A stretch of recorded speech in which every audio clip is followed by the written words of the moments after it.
तुम्हाला माहीत आहे का, राम रावण युद्धाच्या शेवटी देखील रामाने रावणाकडून काहीतरी शिकण्याचाच प्रयत्न केला. राम रावण युद्धाचा शेवट आला होता आणि रावण बाणाने घायाळ होऊन जमिनीवर पडला होता.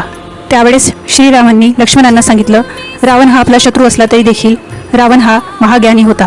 त्याच्या शेवटच्या क्षणात देखील आपल्याला त्याच्याकडून ज्ञान घेता येते. तो जरी आपला शत्रू असला तरी देखील त्याच्याकडून आपण काही चांगले गुण नक्कीच शिकले पाहिजे. त्यावर लक्ष्मण रावणाकडे गेले, पण गर्वाने डोकं उभं करून उभेच राहिले. ते बघून रावणाने डोळे मिटून घेतले. त्यावेळेस ते काही बोलले नाही. ते बघून लक्ष्मण परत रामाकडे आले. राम म्हणाले, ज्ञान घेण्यासाठी नेहमीच विनम्र राहावं लागतं. जा, त्याच्याकडे जवळ बसून त्याला विचार. लक्ष्मण यावेळेस रामाच्या पायाजवळ जाऊन बसले आणि त्यांना विचारलं, तुमच्या आयुष्यातील सगळ्यात मोठ्या चुका कुठल्या? त्यावर रावण मंद स्वरात म्हणाला, लक्ष्मण, माझ्या आयुष्यात खूप मोठ्या आणि महत्त्वाच्या 2 चुका झालेल्या आहे. एक म्हणजे महत्त्वाचे कार्य मी उद्यावर टाकले.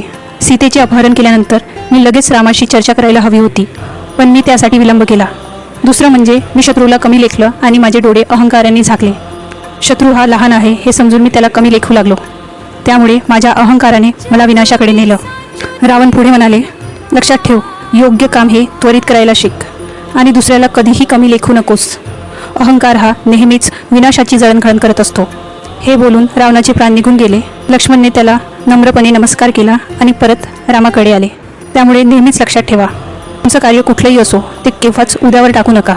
आपला अहंकार आणि आपला गर्व हा नेहमीच आपल्याला विनाशाकडे नेत असतो. शत्रू असो वा मित्र, नेहमीच तुम्हाला त्याच्याकडून काही ना काही चांगलं शिकायलाच मिळणार, पण त्याच्याकडून ज्ञान घेण्यासाठी तुम्हाला नेहमीच विनम्र राहावं लागेल. तर अशा पद्धतीने रावणाच्या मृत्यूनंतर देखील लक्ष्मणाला त्याच्याकडून ज्ञानप्राप्ती झाली. त्यामुळे कधीच कुणाला कमी लेखू नका आणि सदैव इतरांकडून काहीतरी चांगलं शिकण्याचा प्रयत्न करा. तुम्हाला जर काही माहिती आवडली असेल तर व्हिडिओला जास्तीत जास्त शेअर करा.